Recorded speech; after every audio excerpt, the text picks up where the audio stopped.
বর্ধমান জেলা তৃণমূল কংগ্রেসের মাননীয় সভাপতি, আমাদের আজকে প্রধান বক্তা আমাদের শ্রদ্ধেয় নেতা পশ্চিমবঙ্গ সরকারের মাননীয় পরিবহন মন্ত্রী শ্রী স্নেহাশিস চক্রবর্তী মহাশয়, মঞ্চে উপবিষ্ট আছেন শ্রদ্ধেয় সমস্ত নেতৃত্ববৃন্দ, সকলকে আমার প্রণাম ও নমস্কার জানাই। আপনারা সকলে জানেন যে এসআর নিয়ে যে আতঙ্ক সৃষ্টি করেছে বিজেপির সরকার, যেভাবে একের পর এক বাঙালিদের উপর অত্যাচার হচ্ছে, অবহেলা করা হচ্ছে বাংলা ভাষাকে, যেভাবে গোটা দেশের বিভিন্ন রাজ্যে বাঙালিদের উপর অকথ্য অত্যাচার করা হচ্ছে। আপনারা জানেন যে মতুয়া সমাজের মানুষ, পূর্ববঙ্গীয় মানুষ, তাদেরকে নাগরিকত্ব দেওয়া হবে কি হবে না সেই প্রশ্নে বারংবার কিভাবে তাদের অবহেলা করা হচ্ছে, অত্যাচার করা হচ্ছে। আজকে স্বাধীনতার এত বছর পরও আমাদের ভাবতে হচ্ছে আমরা ভারতবর্ষের নাগরিক কিনা, আমরা এই মাটির মানুষ কিনা।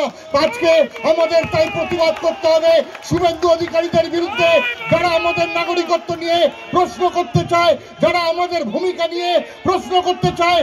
আমরা চ্যালেঞ্জ ছুড়ে দিতে চাই, আমরা কঠোরভাবে লড়াই করতে রাজি আছি।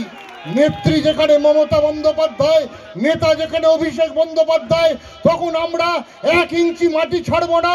যত কুৎসা, যত অপপ্রচারই করো না কেন, আমরা তৃণমূল কংগ্রেসের কর্মীবৃন্দ মমতা বন্দ্যোপাধ্যায়ের নেতৃত্বে লড়াই করে দেখিয়ে দেবো যে আমরা 1 ইঞ্চি তোমাদের ছাড়লাম না।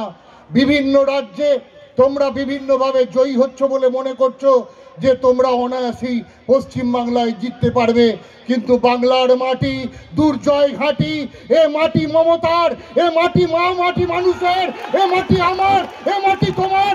এ মাটি থেকে আমাদেরকে উৎখাত করতে তোমরা পারবে না।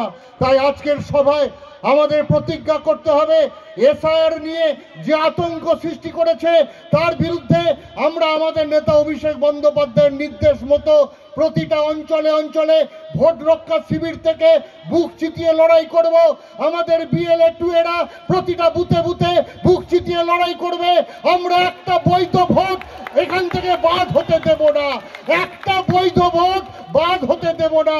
আমরা লড়াই চালিয়ে যাব এবং আগামী দিনে মমতা বন্দ্যোপাধ্যায় জিতবে। এবং অভিষেক বন্দ্যোপাধ্যায় যে কথা বলেছেন মনে রাখবেন, 2021-এ আমরা যতগুলো আসন পেয়েছি তার থেকে একটা আসন বেশি পাবো, তবু কম পাবো না।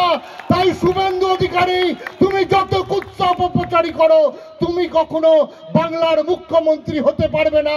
আমরা মমতা বন্দ্যোপাধ্যায়ের উপর ভরসা রেখেছি, রাখবো এবং আগামী দিনে আমরা মেমারি 1 নম্বর ব্লক থেকেও জেলাতে সর্বশ্রেষ্ঠ লিড দেওয়ার জন্য লড়াই করব। এই কথা বলে সকলকে আমার প্রণাম, সালাম, আদিবাসী ভাই বোনেদের জোহার জানিয়ে বক্তব্য শেষ করছি। ভালো থাকুন, সুস্থ থাকুন, বন্দে মাতরম।